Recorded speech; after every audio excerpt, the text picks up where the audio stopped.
Bwana Yesu asifiwe. Bwana Yesu asifiwe tena. Basi imempendeza Mungu katika siku hii ya Sabato tukutane hapa Africa Repent Kenya, tukiwa na wapendwa wetu wa Tanzania, Africa Repent Tanzania, tukiwa nao kiroho.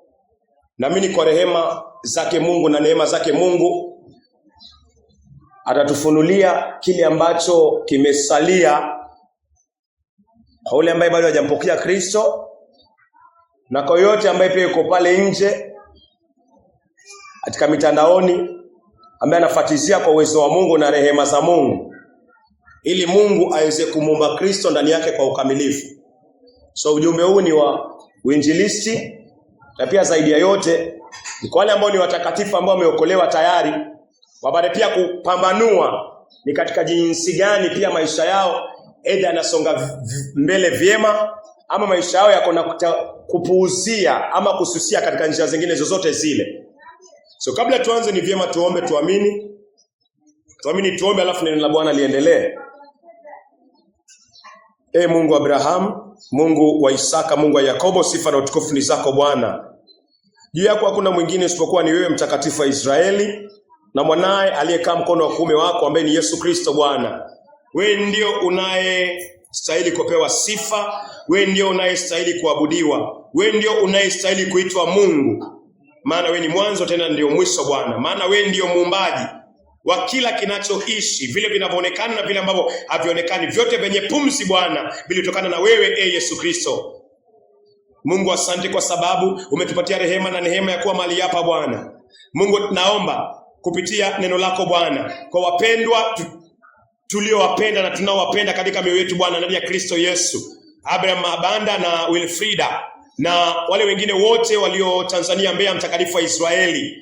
Mungu, naomba nenda ukanene nao Bwana, nenda ukanene nasi Bwana, nenda ukanene hata na mwendo wa mtakatifu wa Israeli, dada yetu wa kiroho Bwana, nenda ukawe naye mtakatifu wa Israeli. Nenda Bwana ukakutane na hata David aliye shuleni Bwana, nenda ukakutane Bwana na Maitha, nenda ukakutane na Karo Bwana, nenda ukakutane na Moses Bwana, nenda ukakutane Bwana na watoto wetu Bwana, nenda ukakutane mtakatifu wa Israeli na Patrick mtakatifu wa Israeli, kakutane na moyo wake Bwana. Naomba mtakatifu wa Israeli mkemee mwovu shetani Bwana wa kuleta distraction katika hali zingine zozote zile Bwana, katika jina la Yesu Kristo Bwana. Mungu, hata majirani waliotuzunguka Bwana, nenda ukanene nao Bwana, nenda ukajidhihirisha mtakatifu wa Israeli, ukaonekane Bwana, ukanene kupitia Roho wako Mtakatifu Bwana. Nenda ukatende Bwana, nenda ukaonyeshe Bwana jinsi mwanadamu anapotenda na jinsi unavyoandika Bwana. Nenda ukalete wazi Bwana kila ambacho tunachokifanya hapa, tukijua wazi Bwana kwamba kuna siku tunasimama mbele ya kiti cha hukumu cha Yesu Kristo, na vitabu hivyo Bwana vitafunguliwa, vitabu vya matendo yetu Bwana. Mungu, nenda ukaeke wazi kwa kila moyo, kwa kila nafsi Bwana, na uonyeshe tamanio lako Bwana ndani ya mioyo yetu, mtakatifu wa Israeli. Nenda ukaondoe kiburi Bwana, nenda ukaondoe faraka Bwana, nenda ukaondoe moyo wa kujizungumzia mtakatifu wa Israeli, nenda ukaondoe moyo wa kujitakia makuu Bwana, utushushe chini Bwana, ili neno lako likapate nafasi Bwana. Nenda ukaondoe kiu na njaa ya mambo ya kimwili na kidunia Bwana, uweke kiu ya njaa ya Roho wako Bwana, kiu ya njaa ya kutenda haki Bwana, na kutumikia wewe na kukuabudu na kukusujudia wewe, mtakatifu wa Israeli. Mungu, hakuna mwanadamu anaweza kufanya kazi hii ila ni wewe na neno lako. Wacha tushuke Bwana, wewe uzidi kuongezeka, mtakatifu wa Israeli. Nenda ukatupatie discipline ndani ya mioyo yetu Bwana, nenda ukatufanye kama watoto wachanga Bwana. Asante kwa kuwa umesikia, na asante kwa kuwa utatenda na utafuatilia neno lako. Na ni kwa jina la Yesu Kristo tumeachia mkutano huu mikononi mwa Mungu Abraham, Isaka na Yakobo na Yesu Kristo kupitia Roho Mtakatifu. Tumeomba na tukiamini. Amen. So asante. Acha tuingie katika kitabu cha Ufunuo. Ujumbe huu ni choma maisha yako ya kale. Kuchoma maisha yetu ya kale. Kuchoma maisha yako ya kale. Kuchoma maisha yako ya kale. So acha tusome kitabu cha Ufunuo 20 mstari wake tutaanza 11.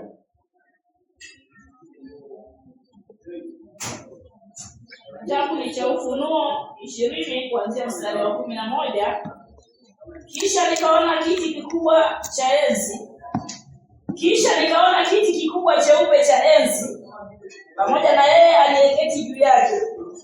Dunia na mbingu zikaukimbia uso wake, wala mahali pao hapakuonekana. Nami nikawaona wafu wakubwa na wadogo wakiwa wamesimama mbele ya hicho kiti cha enzi, na vitabu vikafunguliwa. Pia kitabu kingine kikafunguliwa ambacho ni kitabu cha uzima. Hao wafu wakahukumiwa sawasawa na matendo yao kama yalivyoandikwa ndani ya hivyo vitabu. Rejelea mstari wa 12. Nami nikawaona wafu wakubwa na wadogo wakiwa wamesimama mbele ya hicho kiti cha enzi, na vitabu vikafunguliwa. Pia kitabu kingine kikafunguliwa ambacho ni kitabu cha uzima. Hao wafu wakahukumiwa sawasawa na matendo yao kama yalivyoandikwa ndani ya hivyo vitabu. Mstari wa 11 kuna kiti cha enzi, kiti cheupe cha enzi, kiti cheupe cha enzi. Alafu kuna vitabu vya matendo. Inasema wafu wakahukumiwa sawa sawa na yale matendo walioyatenda. So kuna vitabu vingi vya matendo. Alafu kando kuna kitabu cha uzima. So mbinguni, haya ndio yako mbele yako na yako mbele yangu. Baada ya mimi na wewe kuondoka hapa duniani, kuna siku itafika tutasimama mbele ya hichi kiti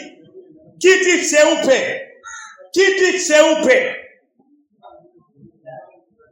na kunaye aliyepewa mamlaka ya kukaa katika hicho kiti. Na kuna vitabu vingi sana, na kuna kitabu kimoja. Hiki kitabu kimoja ni kitabu cha uzima. Hivi vitabu vingi ni vitabu vya matendo. Kwa nini vinaitwa vitabu vya matendo? Ina maana Mungu anaandika matendo ya mwanadamu.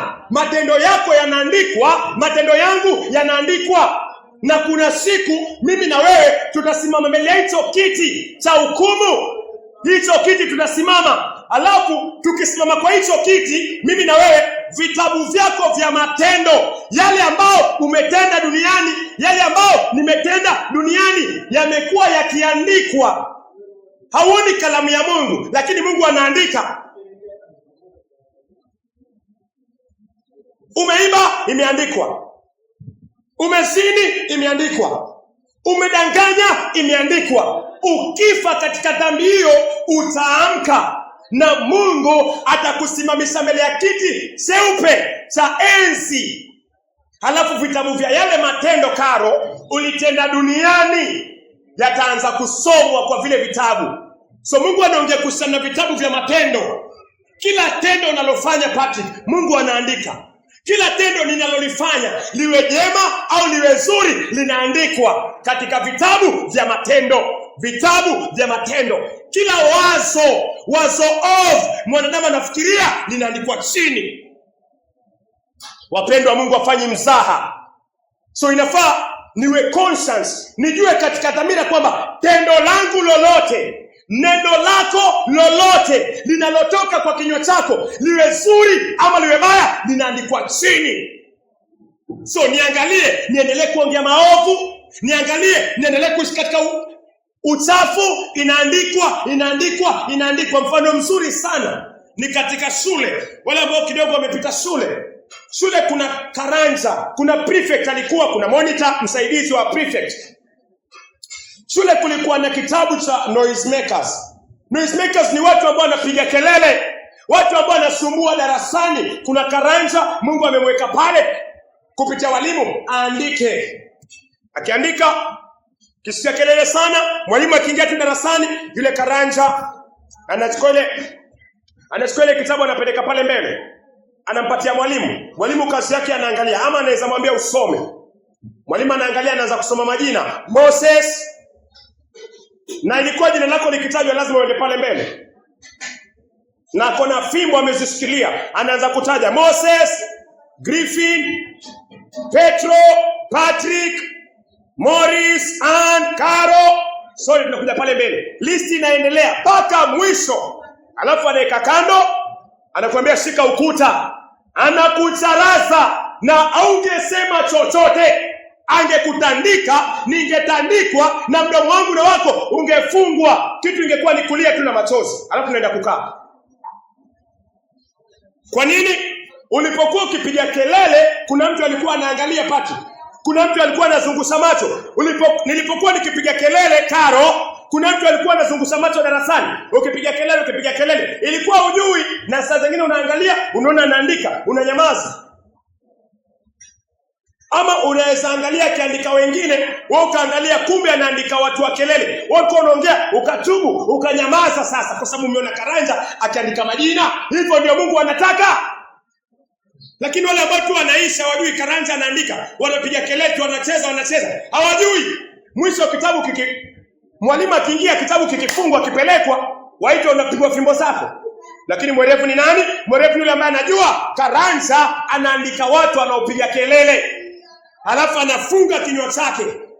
Alafu anafanya kile ambacho kimempeleka shule. Kwa ulimwengu wa kiroho hivyo hivyo. Mungu ako na vitabu vya matendo. Wewe sokoni unafanya kazi, ukae ukijua Mungu ako na kitabu cha matendo. Ulifanya nini sokoni? Ulikaa vizuri na wale mwajiri kazi? Ulikuwa bosi mzuri? Ulikuwa mfanyakazi mzuri? Ulitii bosi wako? Mungu anasema tuatii mamlaka. Ulikuwa mwinjilisti, ulikuwa unafanya uinjilisti. Vipi ulikuwa unafanya uinjilisti? Ukirekebisha watu, wao ulikuwa unarekebishwa? Mimi nilikuwa narekebishwa? Moyo wako ulikuwa juu, moyo wangu ulikuwa chini? Haya yote Mungu anaandika chini.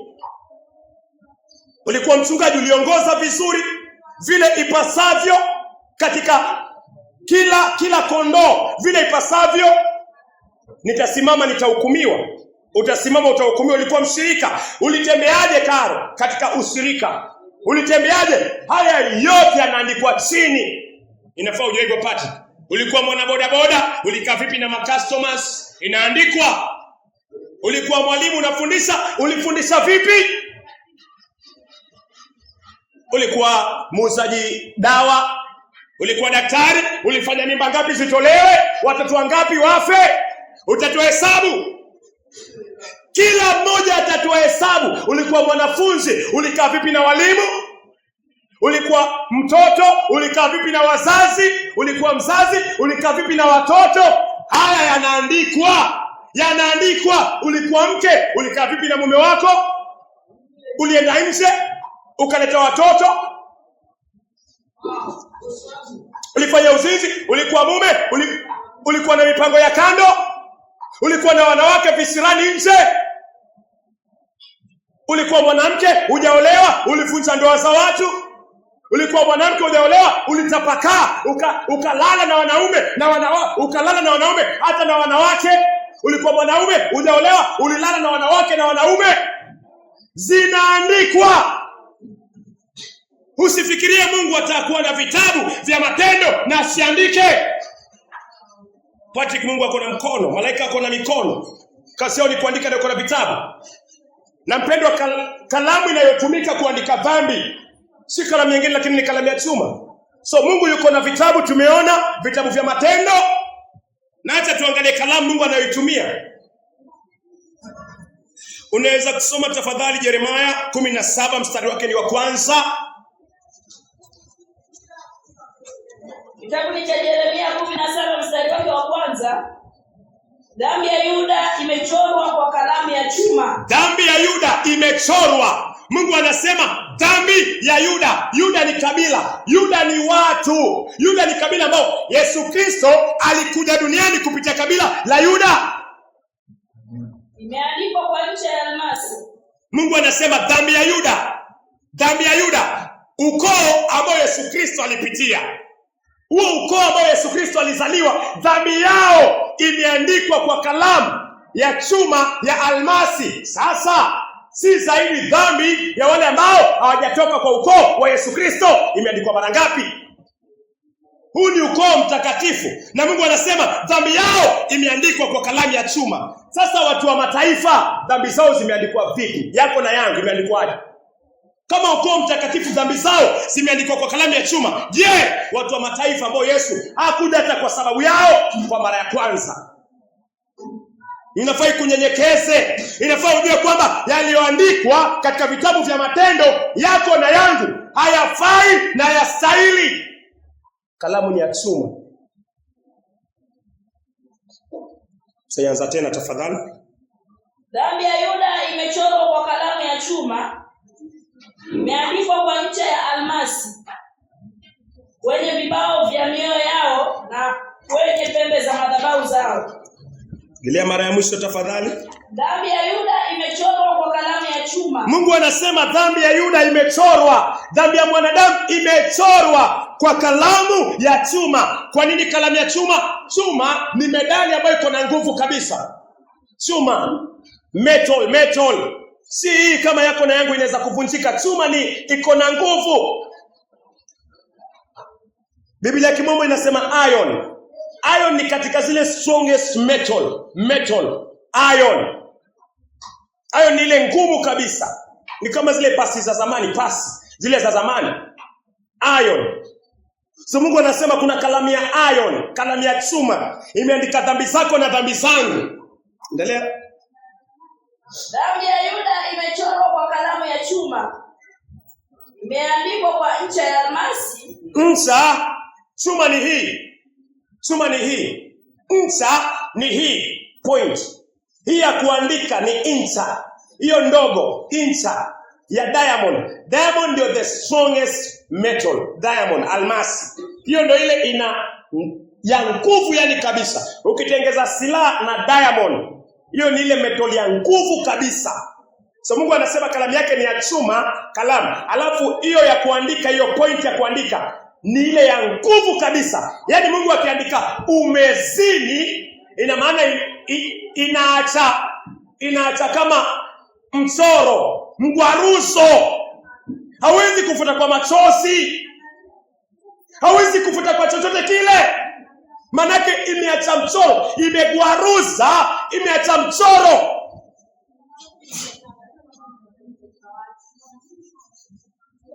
Ukiangalia kitabu cha Kutoka, lakini ukiangalia venye Musa alivyoleta vibao vya mawe, Mungu anasema hivyo vibao vilikuwa vimeandikwa, vimeandikwa both sides. Ilikuwa imeandikwa huku mbele na imeandikwa huku nyuma. Unafikiri ni kwa nini ilikuwa imeandikwa huku mbele na huku nyuma?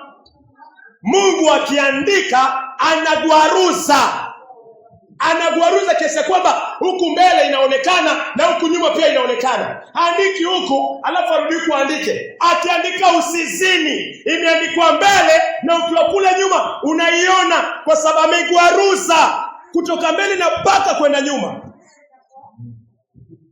kidole chake. Akiandika hapo usizini, utaiona mpaka huku. Manake ataigwaruza kabisa na itakuwa transparent. Yaani unaweza kuona ukiwa hapa na unaweza kuona ukiwa kule. Mungu hataki mchezo. Matendo yako na matendo yangu yafaa tujue yameandikwa, na utakuwa responsible kwa yale umeatenda kwa mwili wako. Saa zingine unadanganya, unaona imepita, haijapita. Imeandikwa kwa kalamu ya chuma na incha ya almasi.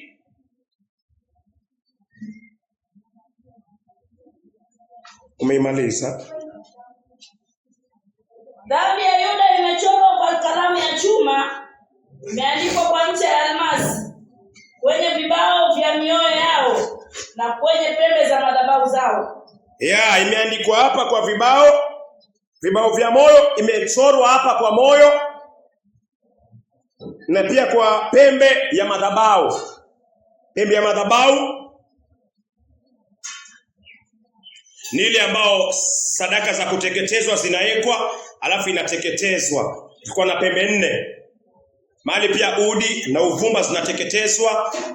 Hilo ni somo ambalo Mungu akipenda wale ambao wamekuwa kwa ushirika wamekuwa wakielewa huko nyuma. Lakini kwa sasa naangalia kuhusiana na vitabu na kuhusiana na aina ya kalamu ambayo Mungu anatumia kuandika dhambi. So ni dhambi gani ambayo umewahi kuitenda huko nyuma, alafu unajiwazia sasa pengine Mungu amesahau? Iko? Hakuna hata moja. Kila mwanadamu Mungu amemwekea malaika. So malaika anachukua nini umetenda, alafu anapeleka mbinguni. Natumaini Mathayo 18:10.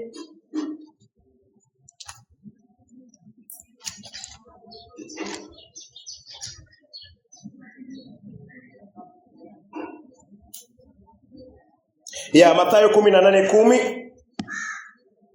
Kitabu ni cha Mathayo 18 mstari wake wa 10. Angalieni ili usimdharau mmoja wapo wa hawa wadogo, kwa maana nawaambia malaika wao mbinguni daima wanauona uso wa Baba yangu aliye mbinguni. Haya ni maneno ya Yesu Kristo alikuwa anasema, msiwadharau wadogo, kwa maana nawaambia. Kwa maana Yesu anasema kwa maana nawaambia malaika wao mbinguni daima wanauona uso wa Baba yangu aliye mbinguni. Daima wanauona uso wa babake Yesu Kristo aliye mbinguni. Wanaona uso kupeleka hesabu. So kila mtu ako na malaika. Msiwadharau watoto wadogo. Kwa nini? Malaika wao watakatifu wako na malaika. Yesu wako na malaika wanawalinda.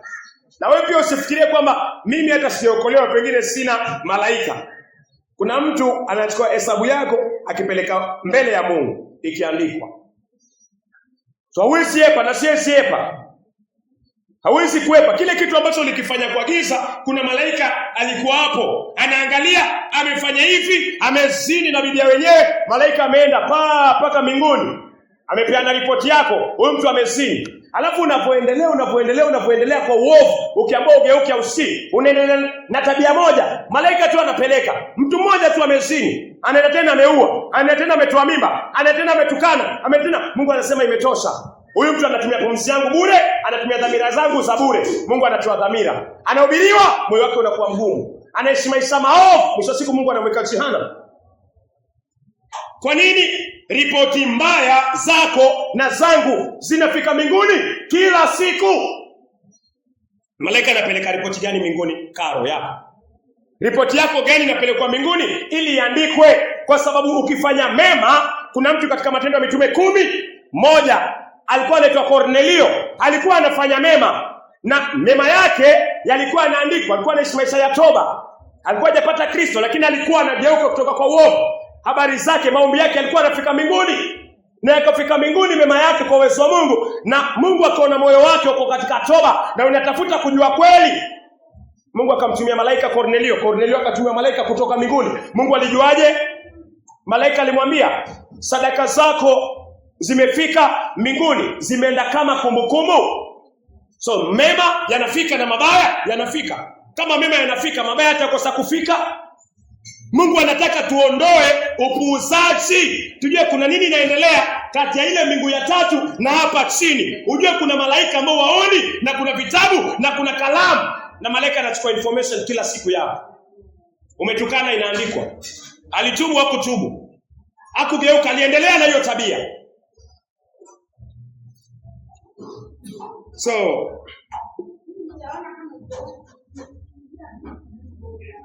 mwanadamu akizaliwa kuna dhambi imeandikwa kwa kalamu ya chuma. So mwenye dhambi, kila mmoja akizaliwa kuna dhambi ameandikiwa. Tarejelea tena kwa uwezo wa Mungu. Kila mtu akizaliwa kwa kitabu chake cha matendo, kuna dhambi mwanadamu ameandikiwa. Kila mmoja akizaliwa kuna dhambi ameandikiwa kwa vitabu vya matendo.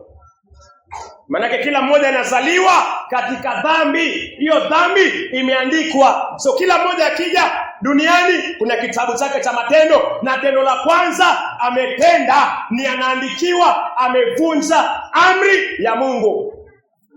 Naweza soma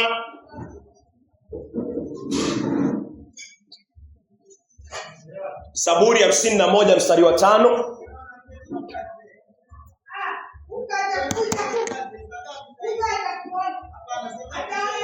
Kitabu ni cha Zaburi 51 mstari wake wa 5. Ya Zaburi 51 mstari wake ni wa 5. Hakika mimi nilizaliwa mwenye dhambi. Ya Daudi anasema mimi nimezaliwa. Daudi anasema mimi nimezaliwa. Anasema hakika. Hakika inamaanisha si jambo la kupuuzia, si jambo la kubahatisha. Daudi anasema mimi na wewe tumezaliwa wenye dhambi. Hakika mimi nilizaliwa mwenye dhambi. Hakika mimi nilizaliwa mwenye dhambi. Mwenye dhambi tangu nilipotungwa mimba kwa mama yangu. Mwenye dhambi tangu nilipotungwa mimba. Tangu nilipoingia katika tumbo ya mama, Daudi anasema mwanadamu ni mwenye dhambi. Kwa sababu ya baba anaitwa Adamu. Adam alivunja amri ya Mungu. Aliambiwa usile mti wa ujuzi wa mema na mabaya. Adam akala. Mke wake akala, akampa mumewe akala. Wakawa wameenda kinyume na neno la Mungu. So mwanadamu yoyote akizaliwa anashiriki ile dhambi ya Adamu. Kitabu chako cha Matendo, dhambi ya kwanza imeandikwa kwako na kwangu ni dhambi ya uvunjaji wa amri ya Mungu. Dhambi ile ya Adamu ndio imeingia kwako. So ukiingia tumboni, tayari kitabu chako cha Matendo na changu cha Matendo kinasoma dhambi ya Adamu. Muasi. Mimi muasi, wewe muasi. Na kalamu ya nini? Kalamu ya chuma na ncha ya almasi. Kwa nini Yesu anasema lazima uzaliwe mara ya pili? Ni kwa sababu tulipozaliwa mara ya kwanza tulizaliwa wenye dhambi, na vitabu vyetu vya Matendo imeandikwa dhambi ya kwanza ya kuasi neno la Bwana. So ukizaliwa tu wewe ni muasi. Nikizaliwa tu mimi ni muasi.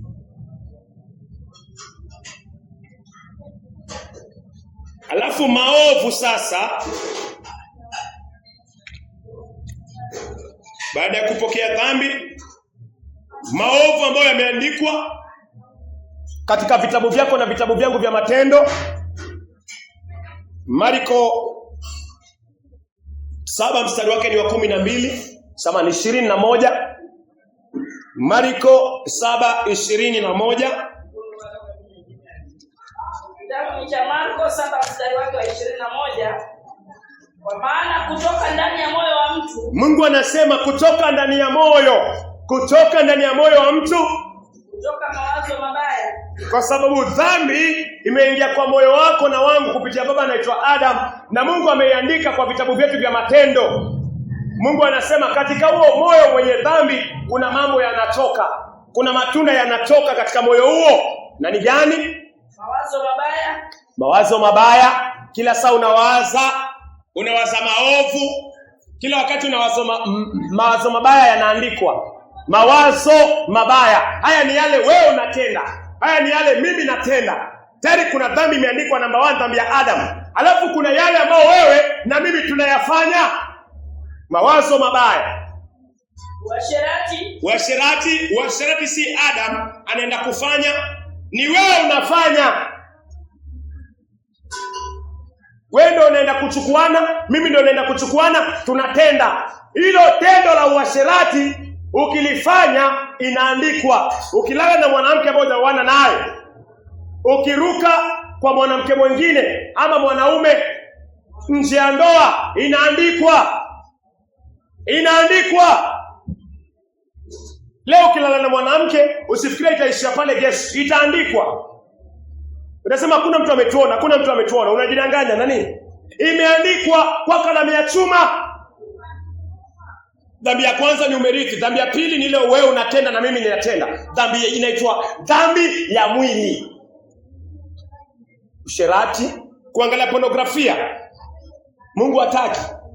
Picha yote chafu umeangalia kwa simu hiyo yako ama ya mwingine, umechungulia tu kaona, Mungu amekuandikia hiyo. Hata wazo la wacha ninunue simu, acha nikachukua ile simu niangalie uchafu, hata kabla hujaenda kuangalia, Mungu ameona hilo wazo, malaika amelipeleka kwa Bwana na imeandikwa. Kila tendo. Naweza kusoma wizi. Chochote ambacho umeiba imeandikwa. Chochote ambacho umefikiria kuiba imeandikwa. Wizi mwingine unaweza sema mimi siibi, lakini waweza mwibia Mungu hata katika fungu la 10. Waweza mwibia Mungu hata katika matoleo. Wewe una mlemavu yuko pale, uko na pesa, umpite tu fwa na dhamira inakwambia msaidie huyu mlemavu, wewe ukampita tu, usaidie maskini, ukampita tu. Mungu anakuambia unanibia. Hiyo pesa amekupatia si yako, ni yake. Amekupatia usaidie. Lazima uangalie hilo pia. Uizi ni amri ya ngapi? Ya 8.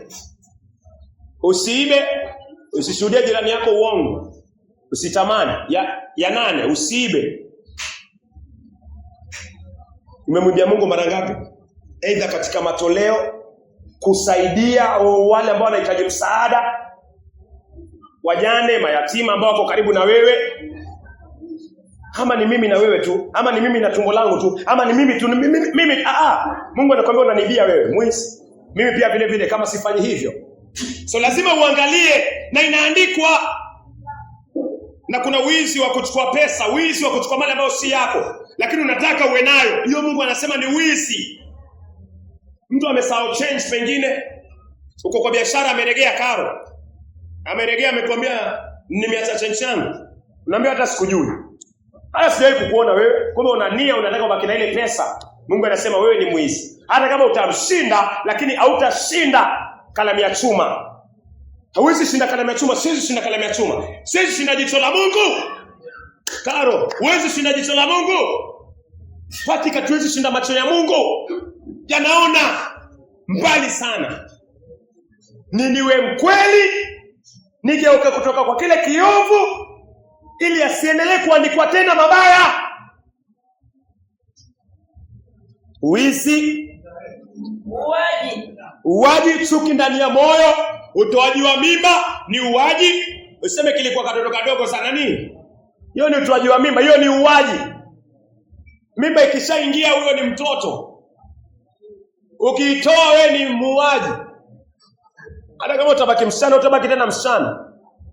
Utaitwa nani yani? Mama marehemu. Mama wa marehemu.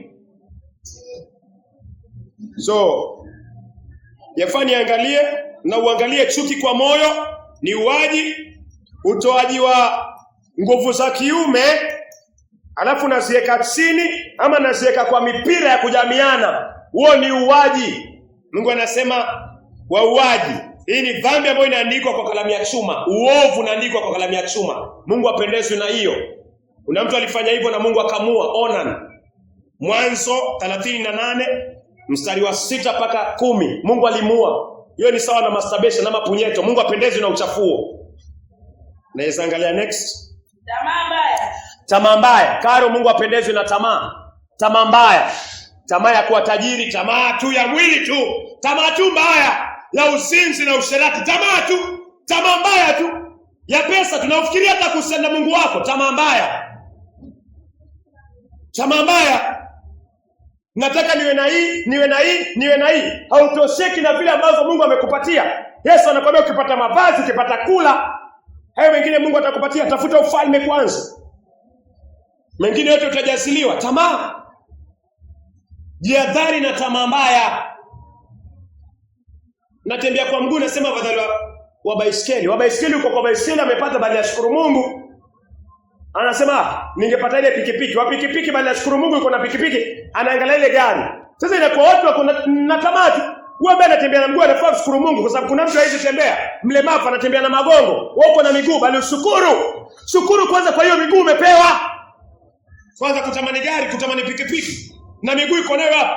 Ukimpata mlemavu sahihi, umwambie waomba Mungu akupatie nini? Hata kuambia pikipiki, atakwambia miguu hiyo uliyosimamia. Na wewe ambaye uko na hiyo miguu uoni. Mungu anataka tushuke karo. Tamaa mbaya. Umeamka unapumua, mwili uko sawa. Shukuru Mungu. Shukuru Mungu. Tamaa mbaya. Endelea. Uzinzi. Ukifanya uzinzi unaandikwa uzinzi. Next. Uovu naandikwa. Udanganyifu. Ukidanganya tu inaandikwa kwa kalamu ya chuma na insha ya almasi katika vitabu vya matendo. Vitabu vya matendo inaandikwa. Na imeandikwa tayari. Mara ngapi umedanganya? ukijua katika dhamira zako, ukijitetea, ukiepuka lawama kwa mwanadamu, ukijiingiza kwa lawama na Mungu na kalamu yake ya chuma na ziwa la moto. Next. Udanganyifu. Ufisadi. Wivu unaandikwa. Matukano. Kila neno unaloliongea, kila tusi unaongea, Yesu anasema utahukumiwa na kila ambacho umekiongea. Ukikaa kwa umbea, unapiga tu fitina, unapiga fitina, fitina inaendelea, alafu unatoka hapo, tuonane kesho. Usifikirie haijaandikwa, hiyo fitina imeandikwa. Fitina inaandikwa, masengenyo yanaandikwa kwa kalamu ya chuma na insa ya almasi katika vitabu vya matendo. Niangalie mdomo wangu ni nini natoka, na mdomo wako ni maneno gani yanatoka. Mathayo 12:36. Naweza soma Mathayo 12:36. Mathayo 12 mstari wake wa 36. Lakini nawaambia katika siku ya hukumu watu watatoa hesabu kuhusu kila neno lisilo maana walilonena. Siku ya hukumu watu watatoa hesabu. Siku ya hukumu watu watatoa hesabu kwa kila neno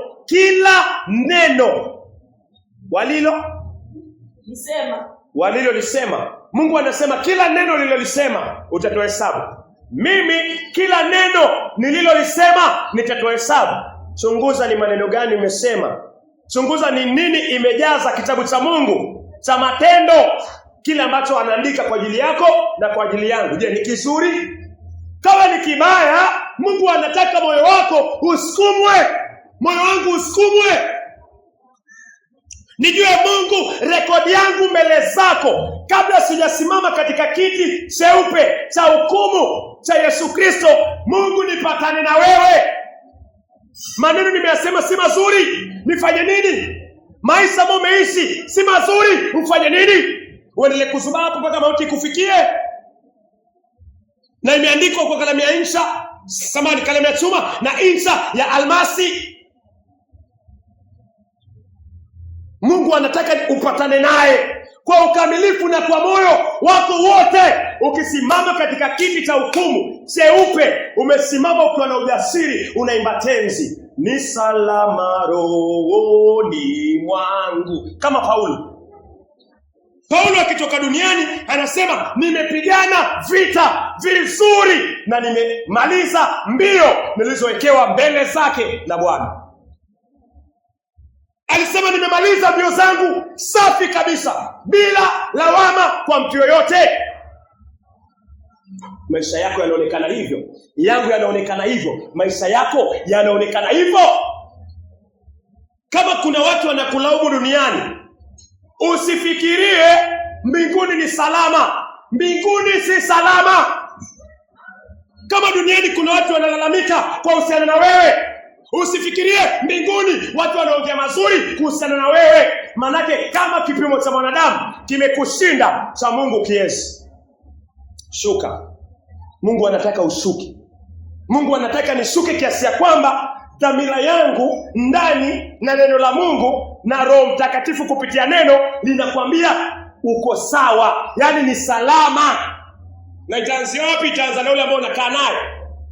Pende jirani yako sawa na nafsi yako. Jirani yako anasema nini kuhusiana na wewe? Inaweza kuwa kwa ushirika mdogo, inaweza kuwa kwa ushirika mkubwa, inaweza kuwa kwa jirani hapa na pale, inaweza kuwa kwa ndugu mliozaliwa pamoja, inaweza kuwa kwa mzazi. Anasema nini kuhusiana na wewe? Mungu anataka tuchunge sana, nisijihesabie haki kama Mfarisayo. Mimi ni salama juu, lakini huko chini wananionea. Hawakuonei, waambia ukweli. Tu akisema yule ana tabia mbaya, mwingine hajasema yule ana tabia mbaya, mwingine anasema yule tabia zake ni mbaya, ama yule ana kiburi, yule ana jeuri, yule ana kiburi. Watu wanasema tu hivyo. Usifikirie uhusiano wako na Mungu, wanasema uko sawa. Mungu aseme wewe ni mnyenyekevu. Mungu anasema uko na kiburi. Mimi niko na kiburi. Chenye mwanadamu anasema hapa duniani simaanishi kila kitu itakuwa sawa, lakini mahali ambapo kuna neno la Mungu, washirika wenzako ndani ya Kristo ama watu ambao wako kwa toba wanasema nini juu ya maisha yako? Hayo ndio anasemwa mbinguni. Hapa kwa ushirika, wapendwa wakisema mpendwa ndugu ako na ujeuri, nijue mbinguni malaika na maserafi na Mungu na Yesu Kristo na vitabu vya matendo vimeandikwa huyu mpendwa ako na ujeuri.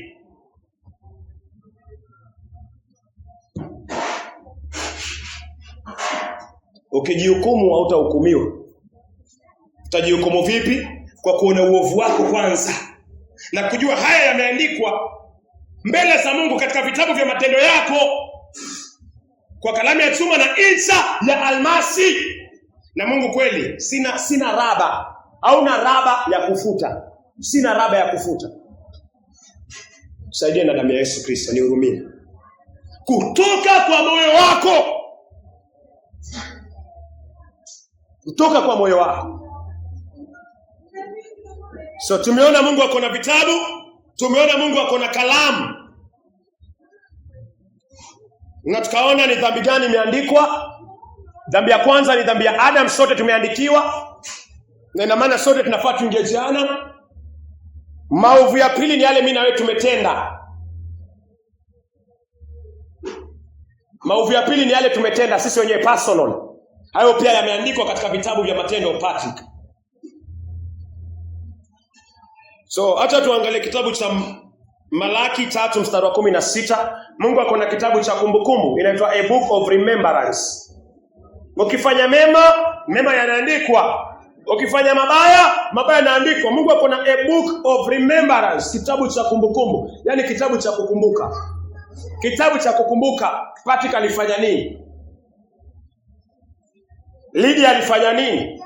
Moses alifanya nini? Maithi alifanya nini? Karo alifanya nini? Naweza soma tafadhali? Kitabu cha Malaki 3:16. Ndipo wale waliomcha Bwana wakasemezana wao kwa wao. Naye Bwana akasikiliza na akasikia. Naye Bwana akasikiliza. Bwana akasikiliza na akasikia. Kitabu cha kumbukumbu kikaandikwa mbele yake. Kitabu cha kumbukumbu kikaandikwa mbele yake.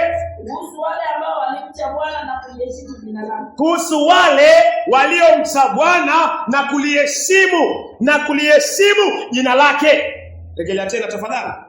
Ndipo wale waliomcha Bwana wakasemezana wao kwa wao. Ndipo wale waliomcha Bwana walisemezana hao kwa hao. Naye Bwana akasikiliza na akasikia. Mpaka hapo. Bwana akasikiza. So kila conversation, kila kuongea, Mungu anaweka sikio lake, anasikiza. Likiwa baya, Mungu amesikia na anasema liandikwe mbele yake.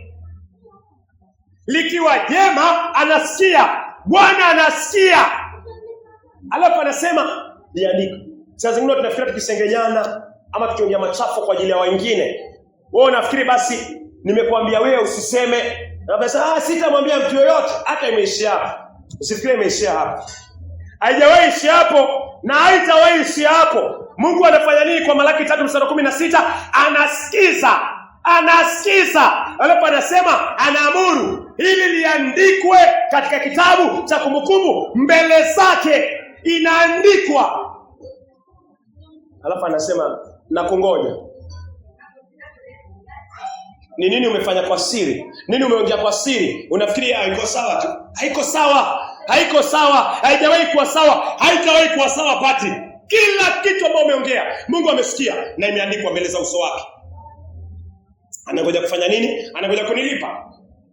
So, wajua wazi ndani ya moyo, yale ambayo umeongea, wale ambao umefanya katika siri, si mazuri na yameandikwa mbele za Mungu, kwa uso wake, mbele zake, kwa vitabu vya matendo yako na yangu. Mungu anasema, nishuke. Niseme Mungu nina uhakika maovu yangu yameandikwa katika vitabu. Kwanza dhambi ya Adam, pili yale maovu nimeyafanya yameandikwa na yamerekodiwa. Sina raba ya kufuta. Mungu nisaidie ili nisisimame mbele za kiti cha hukumu cha Yesu Kristo nihukumiwe na niwekwe jehanamu kama mnafiki ama kama mtu muovu. kati ya wewe sasa unaishi na mimi, kati ya mimi na wewe tunaishi, na kifo mbele yake kuna kiti cheupe na kuna vitabu. So hapa ndio unafaa ufanye marekebisho hapa sahi pati kupata na Mungu kutoka kwa moyo wako. Kijana, wewe ndio utasimama peke yako bila mtu yoyote. So unaweza rejelea mara ya mwisho tafadhali? Ndipo wale waliomcha Bwana wakasemezana wao kwa wao. Ndipo wale waliomcha Bwana wakasemezana. Watu wa Bwana mcha Bwana wanasemezana neno lake wao kwa wao. Naye Bwana akasikiliza na akasikia. Naye Bwana akasikiliza na akasikia. Kitabu cha Kumbukumbu kikaandikwa mbele yake. Kitabu cha Kumbukumbu, Biblia Kimombo inasema and a book of remembrance, kikaandikwa mbele yao, mbele yake, mbele ya Mungu kikaandikwa kuhusu wale ambao walimcha Bwana na kuliheshimu jina lake. Kuhusu wale waliomcha Bwana na kuliheshimu jina lake. So inaenda opposite pia. Wale ambao waheshimu Bwana, Mungu anasikia na inaandikwa mbele za Bwana. Wale ambao wanamdhihaki Bwana kwa kusimamisha machafu, Mungu anaangalia na yanaandikwa. Na kuna siku ya kulipa.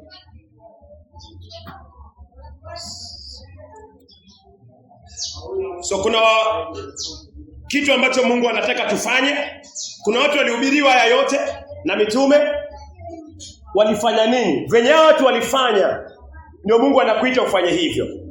Hata tuangalie Matendo ya Mitume sasa 19. Matendo ya Mitume 19.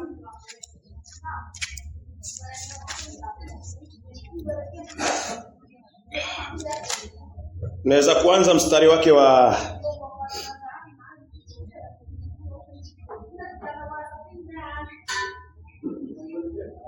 Weza anza 17 tafadhali. Matendo ya Mitume 19 mstari wake wa 17. Habari hii ikajulikana kwa Wayahudi wote na Wayunani waliokaa Efeso. Habari hii ikajulikana kwa Wayahudi wote, na Wayunani waliokaa Efeso. Na Wayunani waliokaa Efeso. Hofu ikawajia wote. Nalo jina la Bwana Yesu likaheshimiwa sana. Nalo jina la Bwana Yesu ikaheshimiwa sana. Huu ni wakati ambao Paulo alienda Efeso. Kiangalia mstari wa kwanza utaona Paulo anaingia Efeso. So Paulo alipoingia Efeso, aliingia na injili ya Yesu Kristo. Alihubiri injili Paulo. Alipoingia Efeso alihubiri injili. Mambo yakaanza pia kufanyika pale ya kimiujiza. Mungu akawa anamtumia Paulo kweli. So kuna mambo yalifanyika. Unaweza soma mstari wa 11. Matendo ya Mitume 19 mstari wa 11. Mungu akafanya miujiza mingi isiyo ya kawaida kwa mkono wa Paulo. Mungu akafanya miujiza mingi inamaanisha kipofu akija anamwekea mkono, Mungu anafanya anaona. Kiziwi akija anamwekea mikono, Mungu anafanya anasikia. Tuko pamoja kijana? Haya miujiza mingi Mungu alifanya kupitia Paulo. So miujiza mingi sana ilifanyika. Wale watu wa pale walikuwa waovu kiasi ya kwamba majina yao, matendo yao ni maovu mbele za Mungu. Wameisimamisha machafu, alafu wameanza kuona nguvu za Mungu. Wameanza kusikiza injili ya Yesu Kristo kama venye wewe unaisikiza. Watu wakaanza kusikiza, wakaanza kuona. Tuendelee mstari wa 18. Matendo ya Mitume 19:18. Matendo ya Mitume 19 mstari wa 18. Wengi wa wale waliokuwa wameamini wakati huu wakaja na kutubu waziwazi kuhusu matendo yao maovu. Wakaja. Hapo twende polepole. Wakaja. Anza yote. wengi wa wale waliokuwa wameamini. Mpaka hapo Paulo alihubiri Injili. Paulo alihubiri Injili. Na Paulo alikuwa hubiri tu umesamehewa. Kuna kitu Roho Mungu ndani ya Paulo alikuwa anaonyesha watu. Kuna uovu Roho Mungu alikuwa anaonyesha watu. Alikuwa anaonyesha nyinyi mko na sanamu, nyinyi mko na miungu, nyinyi matendo yenu ni mabaya, mkifa sahi waingia jehanamu. Alikuwa anawaambia Mungu yuko na vitabu. Mungu atakuhukumu sawa sawa na kile ulichokitenda. Hii ndio ilikuwa Injili Mungu alikuwa amempatia Paulo. Na katika waraka zake katika Warumi ameandika hivyo. Kila mmoja atasimama, kila mmoja atatoa habari yake mbele za Mungu. Watu walikuwa wanasikia. Vile wewe leo Mungu amekuonyesha na anazidi kukuonyesha kwamba Mungu ako na vitabu vya matendo. Na tendo la kwanza la kuasi kwako na mimi ni tumetenda dhambi mbele za Mungu pale bustani mwa Edeni. Hiyo inatosha kukuweka jehanamu. Ya pili ni yale mimi na wewe tumetenda kwa mwili. Tumeyafanya mabaya, yameandikwa katika vitabu vya matendo, chako na changu, vyako na vyangu, kwa kalamu ya chuma na incha ya almasi. Hao watu walikuwa wanaonyeshwa zaidi ya hivi ambao Mungu anakuonyesha zaidi. Na wakafanya nini? Wakaamini kwamba wako chini ya hasira, wako mahali pabaya, mahali kwa kuteleza, wako mahali hatari. Wakaamini Mungu atawahukumu. Wakaamini. Wakasema ni kweli. Maisha yetu ni mabaya. Matendo yetu ni mabaya. Watu walikuwa na vitabu vyao wenyewe vya uchawi. Hata tuendelee tafadhali. Idadi kubwa ya wale waliofanya mambo ya uganga. Mstari 18. Wengi wa wale waliokuwa wameamini. Wengi wa wale kuwa wameamini. Wakati huu wakaja na kutubu waziwazi kuhusu matendo yao maovu. Hiyo inasema wakaja wakatubu. Nitasoma ya Kimombo. Kuna neno hapo limekuwa wazi. Inasema and many that believed came and confessed. Mama, hii ndio neno confess. Kuconfess Patrick ni kutaja kile kiovu. Wakawa wanakuja mbele za umati mkubwa, wanasema mimi nimekuwa mchawi, mimi nimezini, mimi nimeua watu, mimi nimeishi maisha machafu. Mbele za umati wote. Hawakuona haya, hawakuogopa mwanadamu. Walijua kwamba wakiishi kwa kuogopa mwanadamu, matendo yameandikwa katika vitabu vya matendo na watahukumiwa, watachomwa moto. Hawakuogopa mwanadamu. Walikuja mbele na wakaconfess. Kuconfess ni kusema kile kibaya umekifanya. Kutaja, kuungama. Kuungama ni kusema bila uoga, bila kuficha.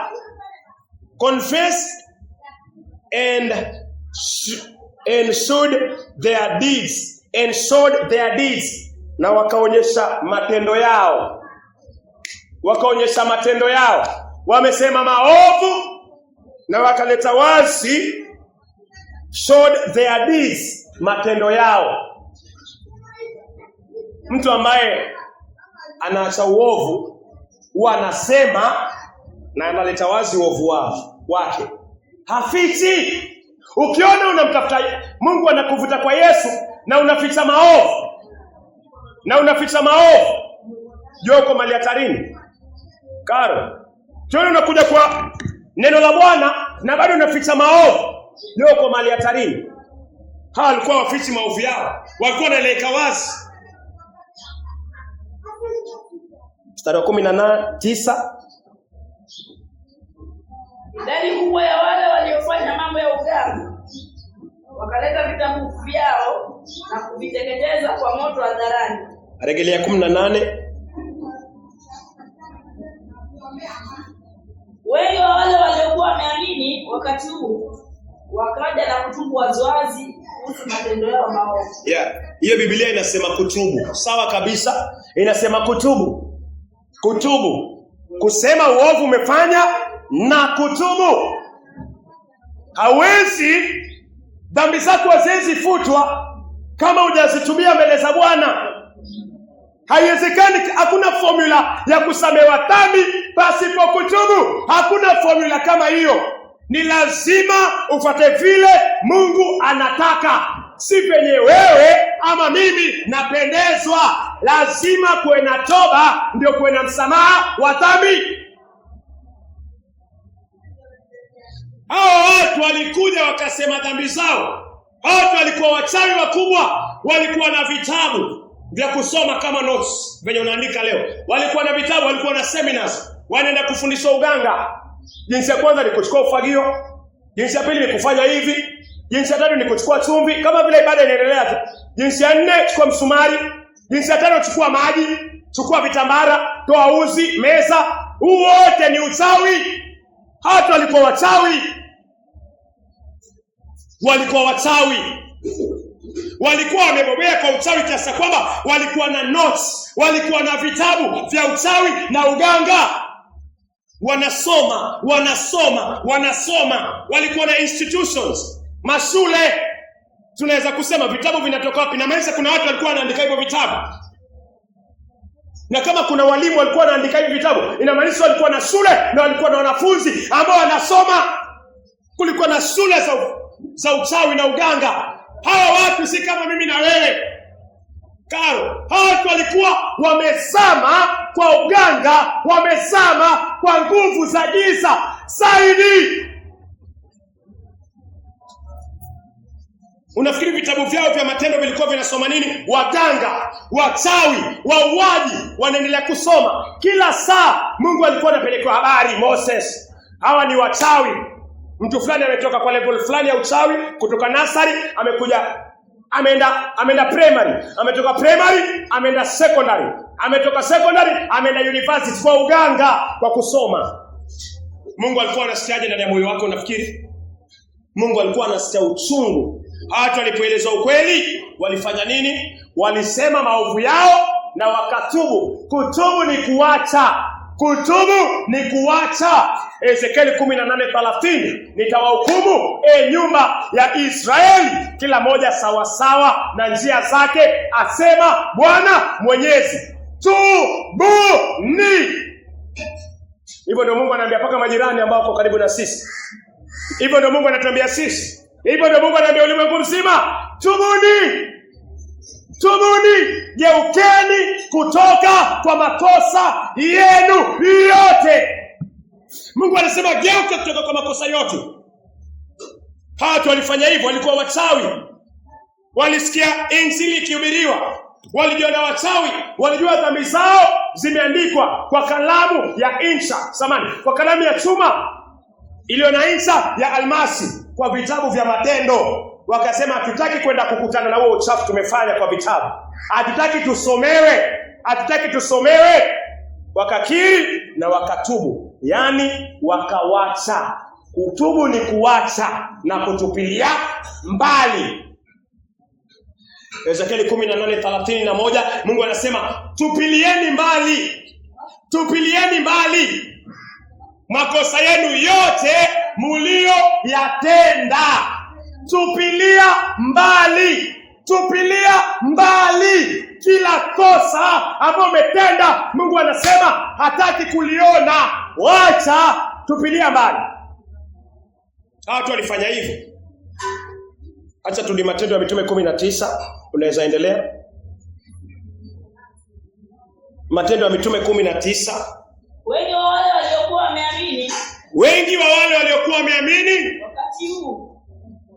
wakati huo wakaja na kutubu waziwazi. Wakaja na kukiri na kuacha waziwazi kuhusu matendo yao maovu. Ni matendo gani? Endelea tafadhali. Idadi kubwa ya wale waliofanya mambo ya uganga. Wakaleta vitabu vyao. Faka hapo. Wakaleta vitabu vyao. Vitabu ni vingi. Watu wanatambua, elewa, watu wanatambua Mungu yuko na vitabu vyao vya matendo, si ndio?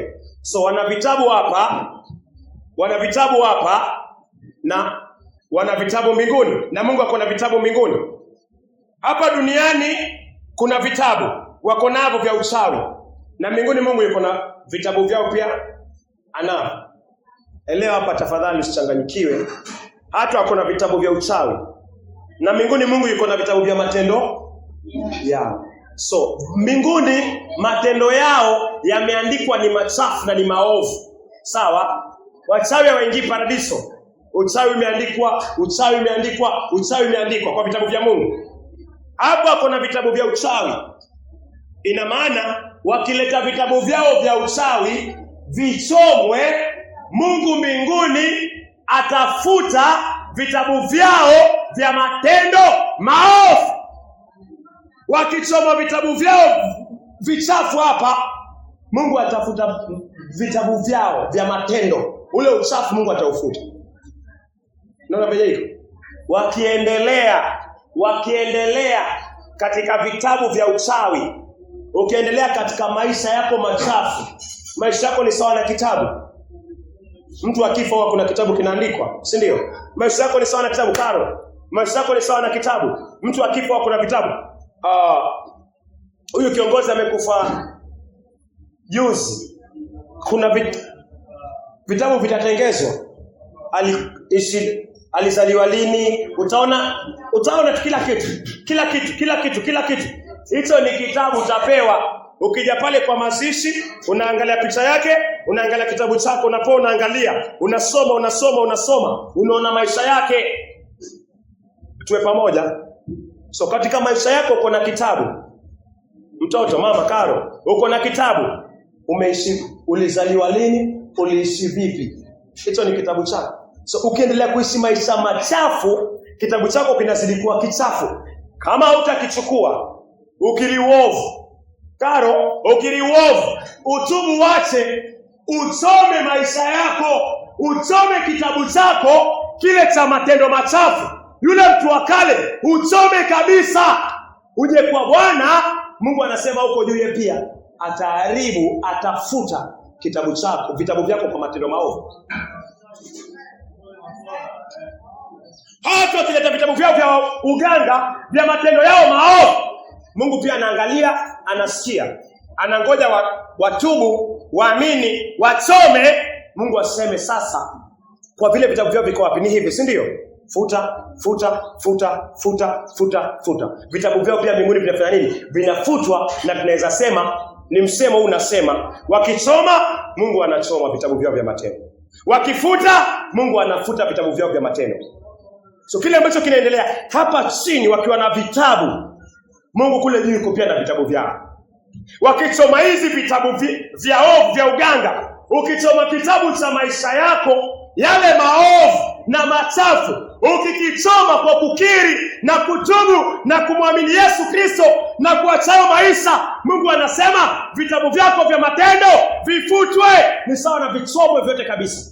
Uanze maisha mapya kwa kitabu kipya na vitabu vipya vya matendo.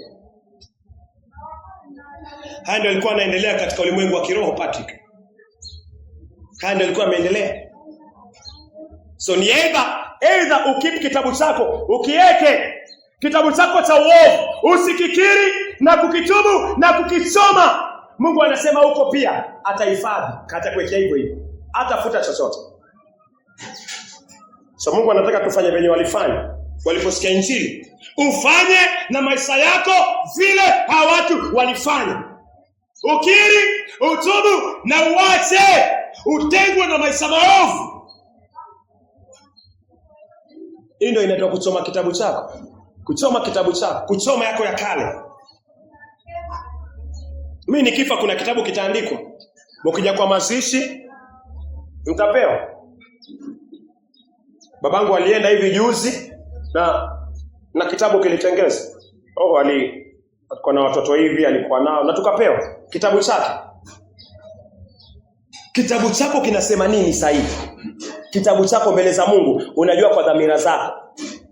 Maovu, Mungu hataki kuona maovu yako ya kale. Choma. Unaweza endelea?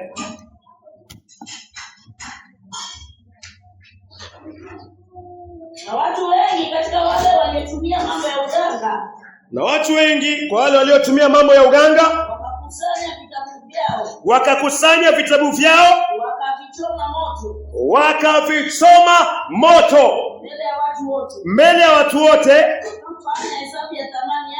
kafanya hesabu ya thamani yake, wakaona ya kwamba yapata fedha 50,000. So watu walichoma vitabu vyao. Vilipochomwa, maisha yako ya kale yakichomwa kwa kutubu na kuyawacha, Mungu mbinguni anafanya nini pia? Anachoma, yani anafuta. Acha tuangalie kitabu cha Shauri hapo kwa Ibrania 17, Ibrania 10:17.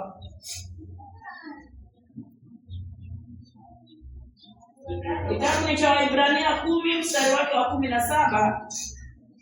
Kisha anaongeza kusema, Mungu anaongeza kusema, dhambi zao na kutotii kwao sitakumbuka tena. Maanake wamepeana vitabu vyao vichafu. Mungu ameandika matendo yao machafu kwa vitabu.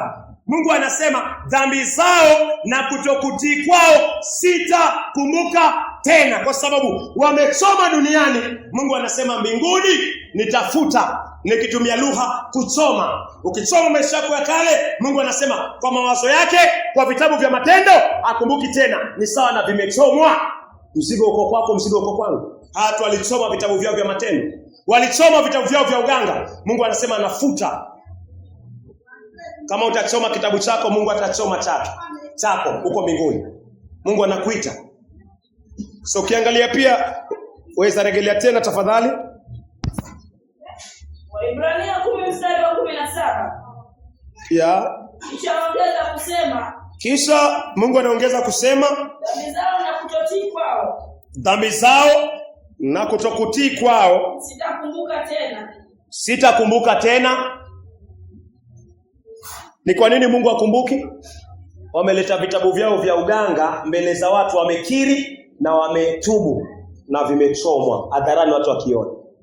So Mungu anataka uchome maisha yako. Mungu anataka uchome maisha yako. Kama ni uzinzi, unakiri mbele za Mungu, unawacha na unachomelea mbali. Relationship yote unachomelea mbali, haina faida. Watu walifanya hivyo. Ukisoma pia kitabu cha Isaia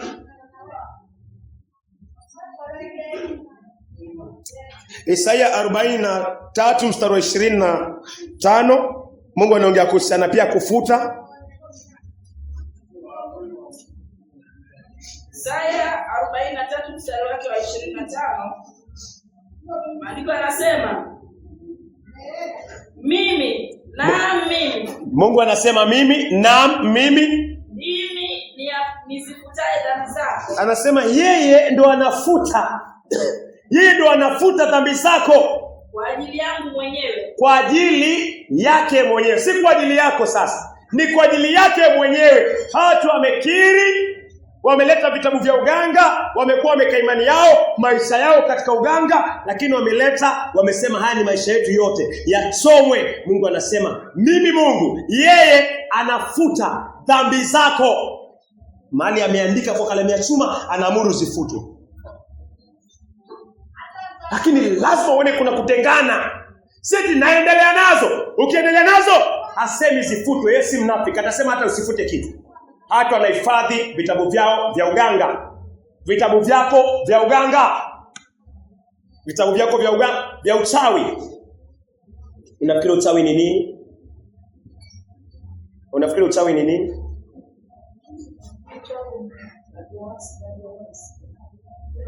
Uchawi ni kutotii neno la Bwana. Samueli akimfuata Sauli, alimwambia dhambi ya kutotii, dhambi ya kuasi neno la Bwana ni sawa na uchawi. So tumeasi neno la Bwana, tumekuwa waganga, tumekuwa wachawi. Umekuwa mchawi kwa sababu umeasi neno la Bwana. Na uko na kitabu cha uchawi.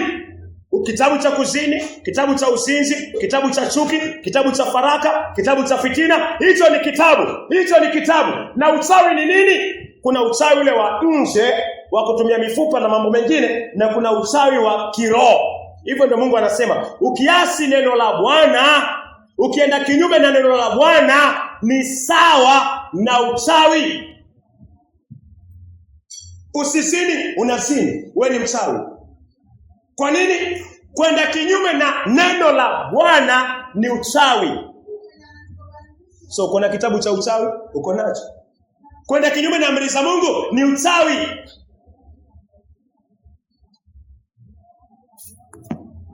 Acha tuangalie hapo alafu tutarudi katika Isaia. So nisione watu ni wabaya sana, walikuwa waganga sana. Mimi sifanani. Wafanana nao. Nafanana nao nikiwa hapo. Acha tuangalie Samueli wa kwanza 15. Hiyo dhambi ya uchawi. 23. Unaweza kuanza 22 ni sawa.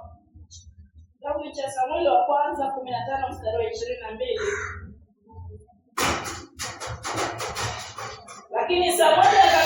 Lakini Samueli akamjibu, Je, Bwana anafurahia sadaka za kuteketezwa na dhabihu? Bwana anafurahia sadaka za kuteketezwa na dhabihu? Kama vile kuitii sauti ya Bwana. Kama vile kuitii sauti ya Bwana. Kutii ni bora zaidi kuliko dhabihu. Anaambiwa kutii ni bora zaidi kuliko dhabihu. Nako kusikia ni bora kuliko mafuta ya kondoo dume. Nako kusikia ni bora zaidi ya asante. Kusikia ni bora zaidi ya mafuta ya kondoo dume. Mstari wa 23. So tukiona 22, alikuwa na huyu ni Samueli, anaongea na Sauli mfalme. Anaambia Sauli, kutii ni bora. Kutii neno la Bwana ni bora. Anamwambia kutii ni bora. Tunaangalia dhambi ya uchawi. Mstari next anasema nini? Samueli wa kwanza 15:23. Kwa maana kuasi ni kama dhambi ya uaguzi. Kwa maana kuasi, hiyo neno yako inasema uaguzi. Hii neno yangu inasema for rebellion is as the sin of witchcraft. Uchawi na uganga, witchcraft. Rebellion ni kuasi. Kuasi ni kuvunja amri ya Mungu. So mtu yoyote ambaye amevunja amri ya Mungu ni muasi, na Mungu anamuita mchawi.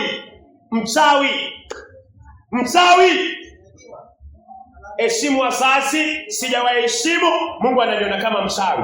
Mungu anataka uchome kitabu chako cha uchawi na uganga, kitabu cha kutotii amri za Mungu na neno la Mungu. Huo ni uchawi. Ezambia mtu ushawahi kwenda kwa uchawi, anasema mimi uchawi siko kabisa, lakini wewe unaiba.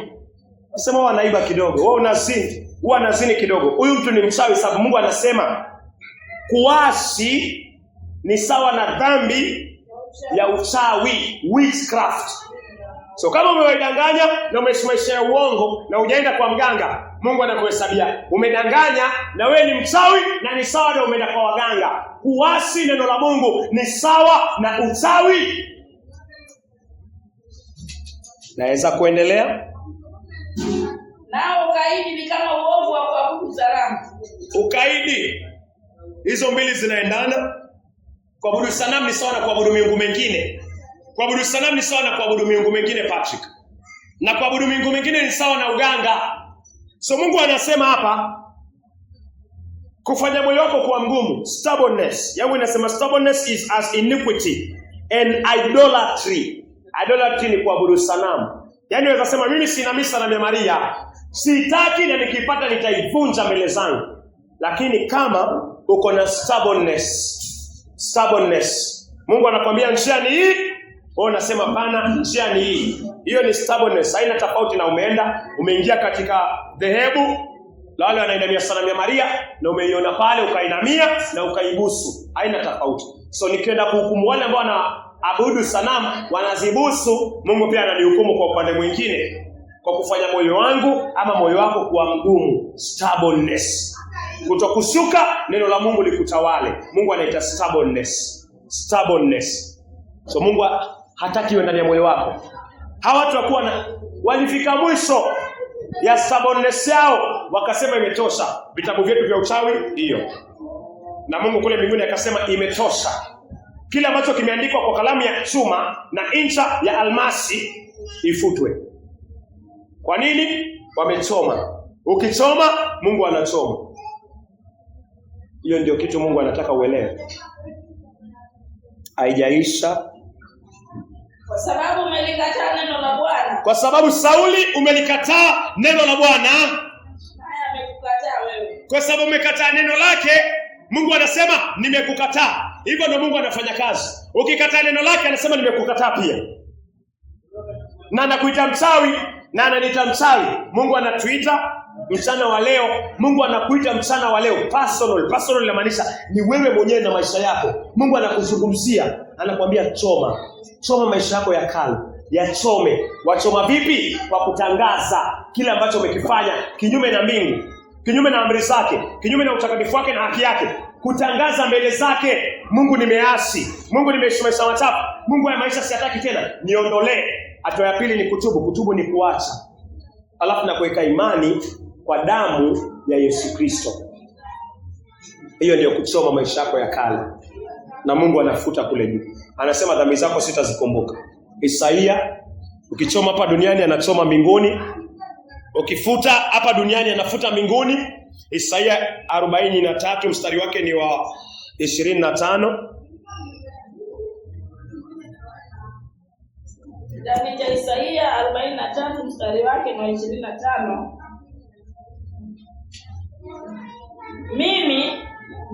Mimi ndimi nizifutaye dhambi zako kwa ajili yangu mwenyewe, wala sizikumbuki dhambi zako tena. Yes. Mungu anasema kwa ajili ya yeye. Na kwa ajili umesikia na unageuka kwa moyo wako. Mungu anasema yeye mwenyewe, kwa nafsi yake mwenyewe, kwa sababu yake mwenyewe, anasema anafuta. Ina maana Mungu anachoma kitabu chako. Mungu anafuta makosa yako yote. Vitabu vyako, yale makosa yameandikiwa kinyume na wewe, Mungu anasema anayafuta. Mungu anasema anafuta pati. Rejelea tena ile andiko tafadhali. Isaia 43 mstari wa 25. Yeah.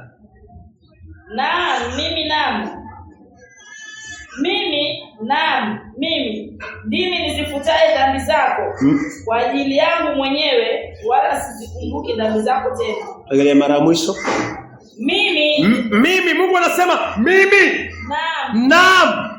Mimi yeye anakuhakikishia ni yeye na ni yeye. Ndimi nizifutaye dhambi zako. Yeye ndiye anazifuta. Yeye ndo alisema ziandikwe. Yeye ndo anaandika kwa kalamu ya chuma na incha ya almasi. Yeye anasema yeye. Baada ya nini? Baada ya kukiri, baada ya kutubu, baada ya kuacha na kuamini damu ya Yesu Kristo, Mungu anasema yeye mwenyewe ndo anafuta. Tena mimi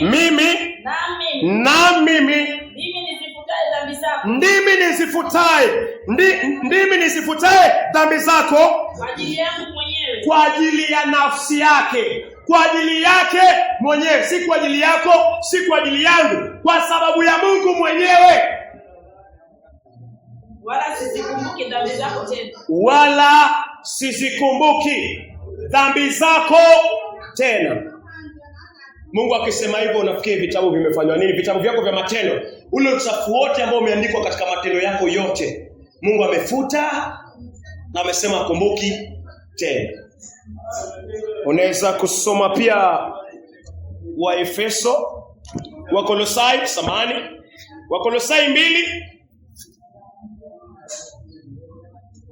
Naweza anza mstari wa 13. Kitabu cha Wakolosai 2 kuanzia mstari wa 13. Kolosai 2 kuanzia 13. Mlipokuwa wafu katika dhambi zenu. Mlipokuwa wafu, tulipokuwa wenye dhambi, tulipokuwa tumekufa kwa dhambi, tulipokuwa tunaishi kwa dhambi, tulipokuwa tunaogelea kwa dhambi. Mlipokuwa wafu katika dhambi zenu, mlipokuwa wafu katika dhambi zenu na kutotahiriwa katika asili yenu ya dhambi, na kutotahiriwa katika asili yetu ya dhambi, asili yetu ya mwili, Mungu aliwafanya muwe hai pamoja na Kristo. Mungu alikufanya uwe hai. Mungu alimtoa Yesu, Mungu akahukumu dhambi zako na zangu kwa Yesu. Mungu akamfufua Yesu na akakufufua wewe ndani ya Yesu Kristo, ukaamshwa tena. Alitusamehe dhambi zetu zote. Alitusamehe dhambi zetu zote. 14. Akiisha kuifuta ile hati yenye mashtaka. Akiisha kuifuta. Mungu anafuta yaliyokuwa yanatukabili. Mungu anafuta yaliyokuwa yanatukabili. Kuna hati ilikuwa imeandikwa kinyume nasi: usizini, usiue, na umezini, umeua. Imeandikwa katika vitabu vya Matendo, Pati kameimba, Pati kamezini, Pati kameua, Pati kamedanganya. Hii yote imeandikwa kinyume na wewe. Kutoka kwa amri Mungu amesema usiue, usizini. Hiyo mashtaka Moses, hayo mashtaka yameandikwa katika vitabu kinyume na wewe. Kupitia zile amri umezifunza na nimezifunza. Hayo mashtaka Mungu anasema Yesu alizichukua, akaenda msalabani, akazigongelea, na Mungu akazifuta. Zinafutwa kwa nini? Tumeona vitabu. Ni nyingine tumeona kalamu, na tunaangalia nini sasa? Kifutio ya dhambi zako na dhambi zangu. Nini nafuta dhambi zako? Nini naosha dhambi zako? Nini naosha dhambi zangu? Nimeona vitabu, matendo yangu machafu. Nimeona kalamu ya chuma na ncha ya almasi. Mungu ananionyesha kifutio. Kifutio ni sawa na raba. Mahali dhambi zako zitafutwa. Unafikiri kifutio ni nini?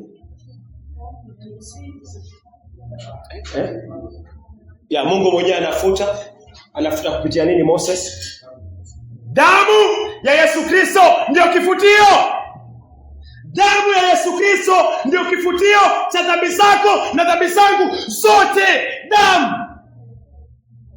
Ndio maana Mungu anasema Yesu alichukua hati iliyokuwa ikinishtaki, iliyokuwa ikikushtaki. Yesu akaenda nayo msalabani. Iliandikwa kwa nini? Kwa kalamu ya chuma. Imeandikwa kwa nini? Kwa vitabu vya Matendo na katika amri za Mungu. Yesu akapeleka Golgotha. Yesu akapeleka Golgotha. Mashtaka yako yote, mashtaka yangu yote, Yesu anapeleka Golgotha. Kufanya nini? Kufuta. Rejelea tena 14. Baada ya kuifuta ile hati yenye mashtaka. Baada ya kuifuta ile hati yenye mashtaka yaliyokuwa yanatukabili pamoja na maagizo yake. Hati pamoja na maagizo yake. Sheria iliyokuwa ikituhukumu, sheria ya dhambi na mauti, pamoja na maagizo yake. Aliondoa isiwepo tena. Yesu aliondoa. Akigongomea kwenye msalaba wake. Msalaba ndio kuna ushindi wa dhambi. Msalabani ndio mahali mwanadamu anawekwa na Yesu Kristo. Maisha yake ya kale yanamalizwa, yanahukumiwa, yanaondolewa. Anakuwa maisha mapya ya Yesu Kristo, moyo mpya, moyo msafi wa Mungu, na anafufuliwa tena kuishi maisha masafi. Msalabani mahali mimi naondolewa, Yesu anaishi. Msalabani ni wewe unauawa, Yesu anaishi. Kwa maana nimesulubiwa pamoja na Yesu Kristo. Si mimi tena niishie, bali ni Kristo aishie ndani yangu. Hiyo ndio inafanyika msalabani. Mungu hataki kukuona unaondolewa kwa kufa pamoja na Yesu Kristo, kwa kuzikwa pamoja na Yesu Kristo. Yesu akifufuliwa, Mungu anachukua roho ya Yesu Kristo, anaweka ndani yako. Unakuwa hayuko tena Moses wa zamani haonekani, namuona Kristo. Patrick wa kale haonekani, namuona Kristo. Sema Patrick amebadilika. Si Patrick alikufa, Yesu Kristo ndo anaishi ndani ya Patrick. Msalaba ni kifaa ambao mimi na wewe tunauawa. Kiangalia Mathayo. Ya Mungu anakuita njoo kwa kifutio. Njoo kwa kifutio. Dhambi zilizoandikwa kwa kalamu ya chuma, Mungu anakuambia njoo, kuna kifutio.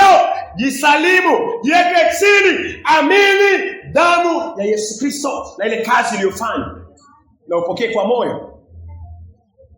Ili sifutwe lazima upokee kwa moyo pake. Mathayo 26:28. Kwa damu ya Yesu Kristo hakuna dhambi kubwa. Kwa damu ya Yesu Kristo hakuna kalamu ya chuma ambayo Yesu futa. Damu peke yake Patrick, na ni lazima uamini hiyo damu. Kwa sababu hiyo damu Mungu amekupatia ili ufanye upatanisho na nafsi yako. So lazima uamini hiyo kazi imefanya hiyo damu. Lazima uamini. Mungu hataki kumuona Patrick, anataka kumuona Patrick mpya. Na kweli Mungu amekubadilisha, amekutoa mbali sana. Na anataka kupeleka paka kwa msalaba sasa. Amuingize Kristo ndani yako. Kwa imani. Iwe tu hajabadilika tu Patrick, lakini Kristo anaishi ndani ya Patrick. Patrick amebadilishwa na Kristo anaishi. Kristo kuishi ni utapata ufunuo wa kwamba dhambi zako zimesamehewa kupitia hili neno unalolisikia. Umeelewa? Utapata kuelewa kuna kitu Mungu atakuzungumzia kuhusiana na damu ya Yesu Kristo. Huo ndio utakuwa wokovu sasa. Si Patrick nimewacha hii, nimewacha hii. Hii ni toba. Na kuna sasa mbele hii ni toba ambayo inaleta msamaha wa dhambi. So kuna kitu Mungu atakuonyesha kwa mafundisho unayoyasikia na wengine kuhusiana na damu ya Yesu sasa imekufanyia nini. Hiyo ndio wokovu. Bwana Yesu asifiwe. So tunaweza kusoma Mathayo 26:28. Hapo wewe makini, tuwe makini. Mathayo 26 mstari wa 28. Mathayo 26:28. Hii ndio damu yangu ya agano. Yesu anasema damu yake, damu ya Yesu Kristo ndio ndani yake kuna agano. Ni agano gani iko ndani ya damu ya Yesu Kristo? Hili ndio agano. Hii ndio damu yangu ya agano. Hii ndio damu yangu ya agano. Imwagikayo kwa ajili ya wengi. Agano ni nini? Damu ya Yesu Kristo imwagike kwa ajili ya wengi, kwa ondoleo la dhambi. Ili wengi wapate ondoleo la dhambi. Hiyo ndio agano. Amen. Yesu anasema damu yake ndiyo damu ya agano. Agano gani? Anasema ameagana na Mungu. Damu yake ikimwagika, mwanadamu aliamini atapata kuondolewa dhambi zake. Hiyo ndio agano. Amen. Amen. Hii ndiyo damu yangu ya agano. Yesu anasema hiki ndio kifutio cha dhambi zako na dhambi zangu. Yesu anasema hivyo.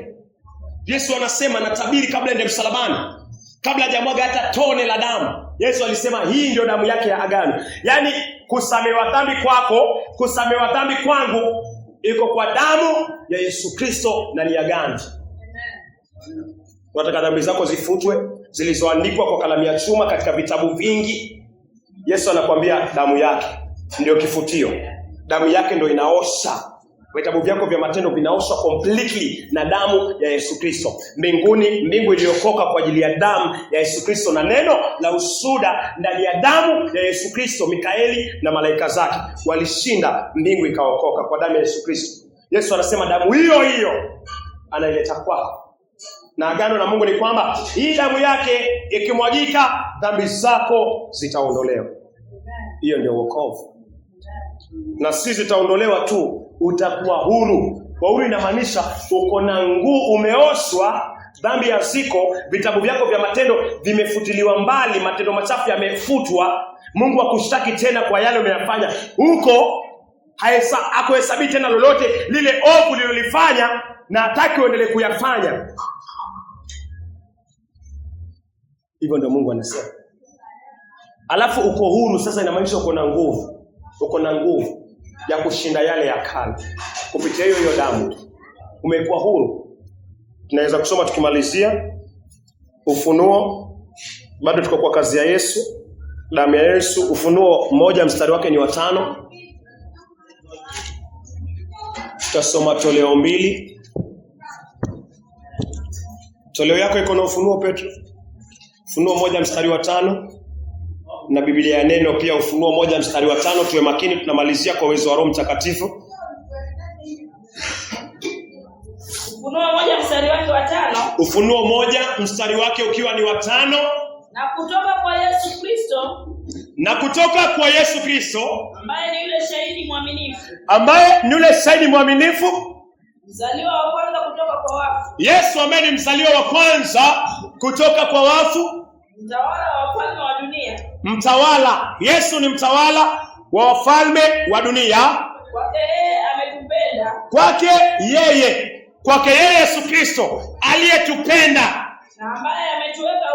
na ambaye Yesu ametuweka huru. Yesu amekuweka huru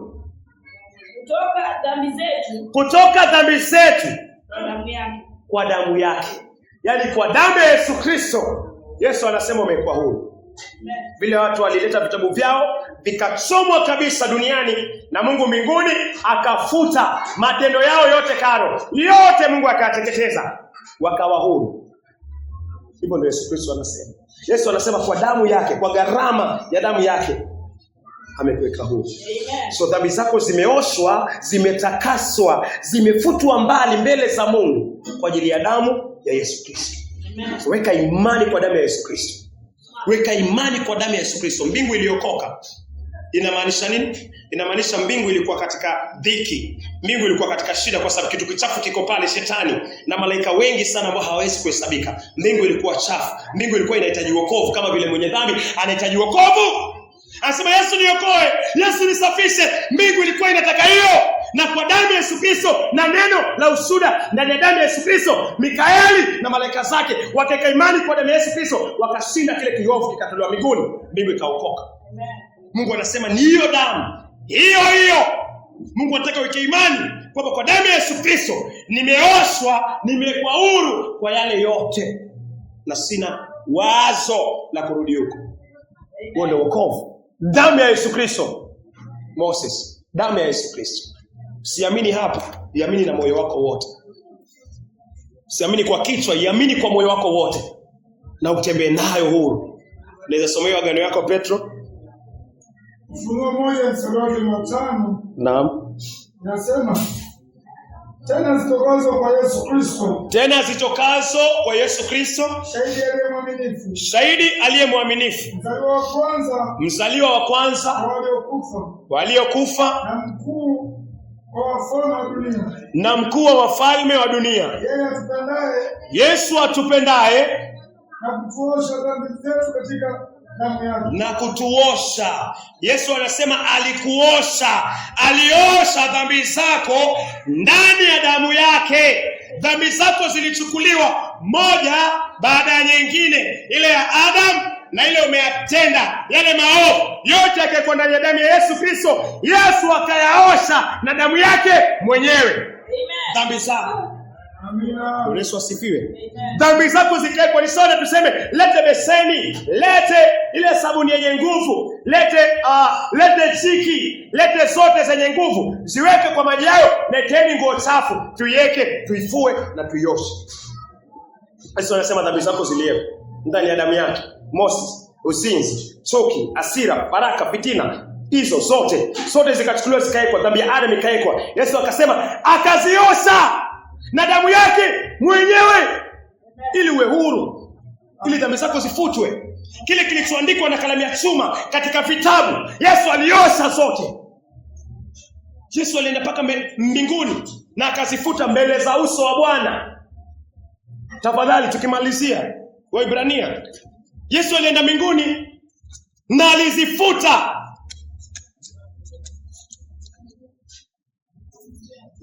Tuangalie Waebrania. Patrick, Yesu hakufuta tu hapa duniani. Yesu alipanda mpaka mbinguni. Alikuja hapa duniani akakufutia na akaenda mbinguni mbele za Mungu na akazifuta. Waebrania 9. Unaweza soma mstari wa 26. Waweza soma 24, 24 ni sawa. Kwa maana Kristo hakuingia kwenye patakatifu. Kwa maana Kristo hakuingia. Yesu hakuingia patakatifu. Palipofanywa kwa mikono ya wanadamu. Palipofanywa katika hekalu, katika hema takatifu. Palipofanywa kwa mikono ya mwanadamu. Ambao ni mfano wa kile kilicho halisi. Ambao ni mfano wa kile kilicho halisi. Yeye aliingia mbinguni penyewe. Yesu aliingia mbinguni penyewe. Hivi sasa aonekane mbele za Mungu kwa ajili yetu. Yesu alipoingia mbinguni penyewe na damu yake afute dhambi zako. Maandiko yanasema Mungu alimuona. Alienda mbinguni na damu yake. Mahali vitabu vyako vya matendo, vitabu vyako vichafu vimeandikwa na vyangu vichafu zaidi vimeandikwa. Yesu aliingia mbinguni na damu yake mbele za Mungu. Mungu akamwona Yesu, Yesu akamwona Mungu. Yesu akiwa na damu yake, Mungu akiwa na vitabu vyako vya matendo vichafu na vyangu vya matendo vichafu. Yesu anafanya nini? Endelea. Wala hakuingia mbinguni ili apate kujitoa mwenyewe mara kwa mara. Yesu hakuingia mbinguni ajitoe tena kama venye kuhani walikuwa wanatoa sadaka kondoo mara moja kwa mwaka. Kama vile kuhani mkuu aingiavyo patakatifu. Kama vile kuhani mkuu aingiavyo patakatifu. Kila mwaka kwa damu ambayo si yake mwenyewe. Kila mwaka kwa damu ambayo si yake mwenyewe. Ingekuwa hivyo, ingempasa Kristo kuteswa mara nyingi. Ingempasa Yesu kuteswa mara nyingi. Kama Yesu angekuwa kama kondoo, benye kondoo alikuwa anachinjwa, kila mwaka anachinjwa, basi ingebidi Yesu achinjwe tena, alafu tena aje achinjwe tena, kila mwaka ingekuwa anachinjwa. Lakini nasema Yesu hakuchinjwa hivyo. Yesu alienda mbinguni kwenyewe, mahali dhambi zako na zangu zimeandikwa. Yesu aliingia huko na damu yake mwenyewe, ajitoe mara moja, afute dhambi zako mara moja na zisihesabiwe tena. Bwana Yesu asifiwe. Endelea. Ingekuwa hivyo, ingempasa Kristo kuteswa mara nyingi tangu kuumbwa kwa ulimwengu. Lakini sasa ametokea mara moja tu. Yesu alitokea hapa duniani mara moja tu na akaenda mbinguni na damu yake mara moja tu. Katika mwisho wa nyakati. Aiondoe dhambi kwa kujitoa mwenyewe kuwa dhabihu. Aiondoe dhambi yako iondolewe kwa Yesu kujitoa kama dhabihu. So Yesu alipojitoa kama dhabihu hapa duniani, alichukua damu yake akaenda mpaka mbinguni akajitoa kama dhabihu kwa ajili ya dhambi yako mbele za Mungu. Mungu akafuta dhambi zako zote. Mungu akawa anasema katika Isaia, I am the one who blots out your sins, kwa sababu yake yeye mwenyewe, for his own sake. Amen. Yesu alimwaga damu mbinguni. Mungu akasema nimeridhika. So ni wewe ndani ya moyo wako, ni mimi ndani ya moyo wangu. Turidhike na tupumzike katika kazi ya Yesu Kristo. Bwana Yesu asifiwe. Tuamini, tushukuru. Mungu wa Abraham, Mungu wa Isaka, Mungu wa Yakobo, sifa na utukufu ni zako Bwana. Mungu asante kwa kunena kupitia Roho wako aliye mtakatifu kwa jina la Yesu Kristo Bwana.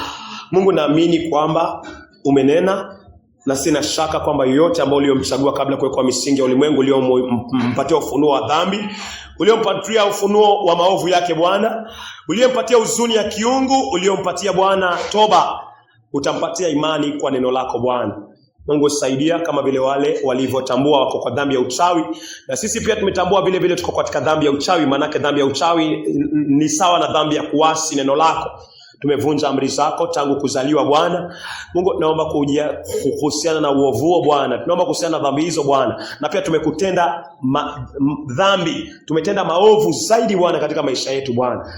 Mungu mtakatifu wa Israeli, wenye dhambi walio mahali hapo, wenye dhambi walio katika mitandaoni, wenye dhambi walio katika ushirika Bwana wa Afrika Repent pia Tanzania Bwana, tunaomba mtakatifu wa Israeli uende ukanene Bwana.